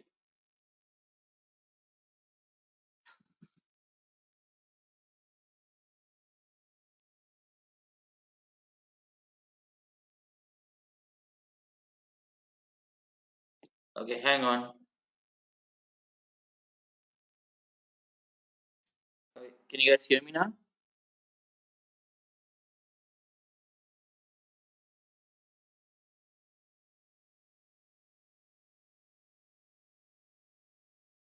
Okay. Now is it better, Deepesh? I don't know why network issue I guess today. Okay, but now it's fine, right? Okay, anyway, I'll send the class recording, but just read what I have done. Okay, so in the first leg, okay, I'll write it down.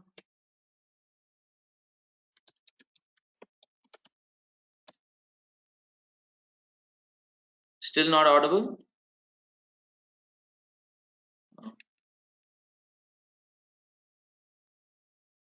Okay, give me 1 second.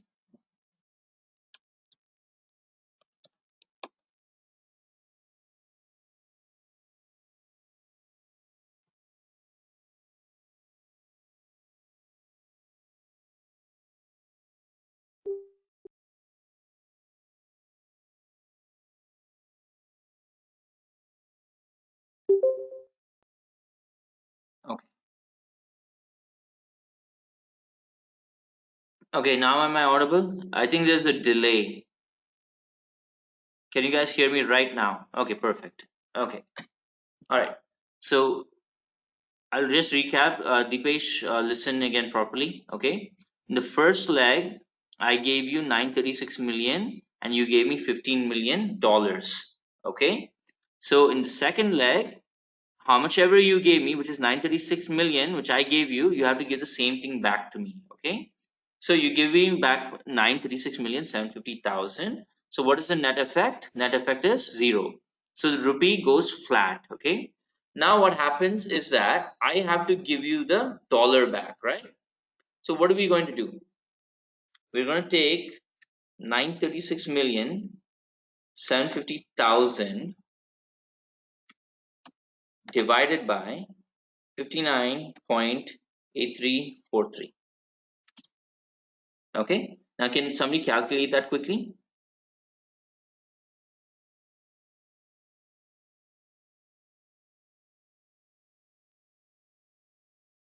Okay, so that's 15 million. Sir, we will do it just because of we have to convert this in the dollars. That's why No, it's not that because of that, because it's an NDF, that's why you have to do it. we are dividing this just because we are converting this in this dollar form. Otherwise, it will be equals the size. It shows that net effect on rate is 0. It's flat. Yeah, so it has to become flat. That's the key point. Okay, so when So, we sir, 15 million, go ahead. 15 million and 65,000. This amount will be equals to this number two amount 936750000. No, not like that. No. Guys, please listen carefully. Okay, Of course. you are one side of the part. You're one side of the transaction, and I'm on the other side of the transaction. Okay, so in the first leg, I want to buy 15 million from you. Okay, so I'll give you 936 million rupees and you give me $15 million. That's the first leg. Okay, case closed. Okay, now the second leg, because it is NDF, okay, the NDF currency has to flatten out. Okay, so what that means is that how much ever I gave you, you have to give the same thing back to me. Okay, you have to give the same thing back to me. So I give you 936, you'll give me 936 back. Okay, now I have to give you your dollars back, correct? I have to give you your dollars back. Now my question to you guys is this: so when we divide 936 million by 59.8343, we get so much: 15,655,735. Okay, now I want you guys to think before you answer. For me, from my point of view, is this a profit or is this a loss? Think first. Think. Don't be in a rush.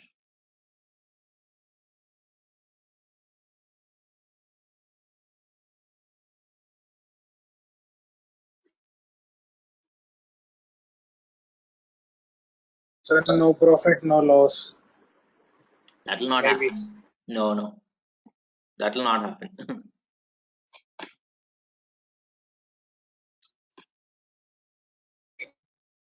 I'm sorry. That's okay. No, don't worry. These are all new stuff for you guys, right? So it's okay to be wrong.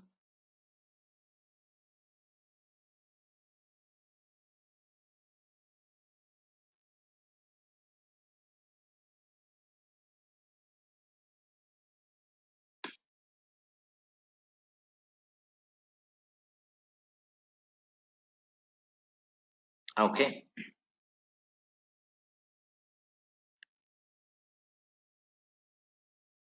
Okay. Let me explain. Okay, we don't have much time, we need to wind up soon. Okay, because another class will start in a few minutes. Okay, so you guys understand clearly. Okay, you gave me $15 million. Okay, but when I'm paying back to you, am I paying you more or am I paying you less?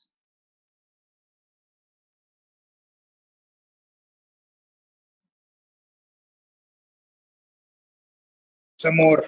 Yeah, so if I'm paying you more, what does that mean to me? Okay, Rakshat Rao, It is a loss. Loss.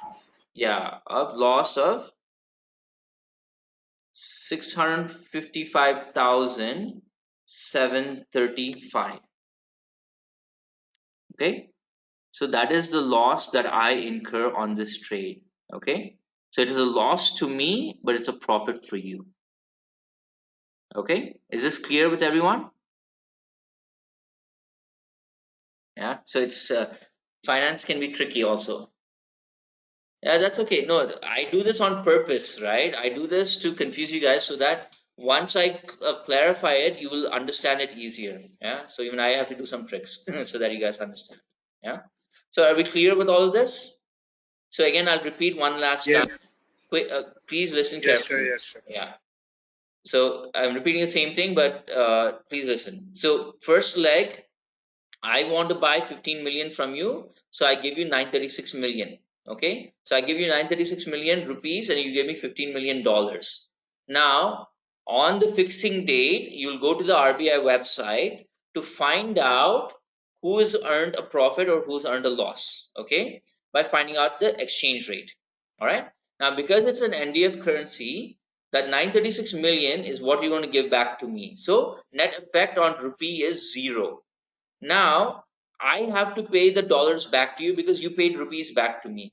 Now in this case, the exchange rate moved against me. Okay, so you guys have to understand that when in exchange rate, when the numbers go down, it is actually appreciation, and when the numbers go up, it is depreciation. Okay, so I end up paying you more than what you paid me. So for me, it is a loss of 655,735. Okay, now I want you guys to quickly write this down. Okay, because we have to exit the classroom in exactly 3 minutes, because there's another Sir, class. what we will do on fixing date? You will get the We are exchange exchanging rate. the money. You will get this exchange rate of 59.8343. Sir, what please? Can you repeat? You will get the you will find out what is the exchange rate. Okay. So, sir, 62.45 is the spot strike price You for can think entering about in it the that way. into the Yeah, transaction. yeah, you can figure it. Okay, okay, okay, okay.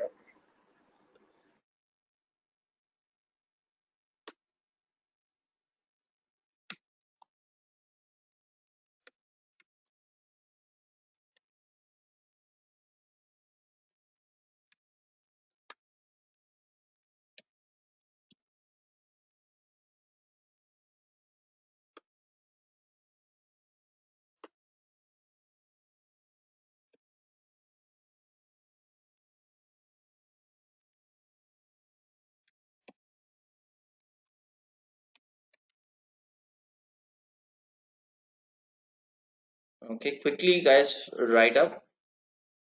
Right. I've already taken attendance. Okay. And just a update is that tomorrow you guys have soft skills. So I will not meet you guys tomorrow, but rather we'll meet next weekend. Okay. And we'll move on to swaps. That will be also fun. Okay. Quickly write this down. We literally have 1 more minute.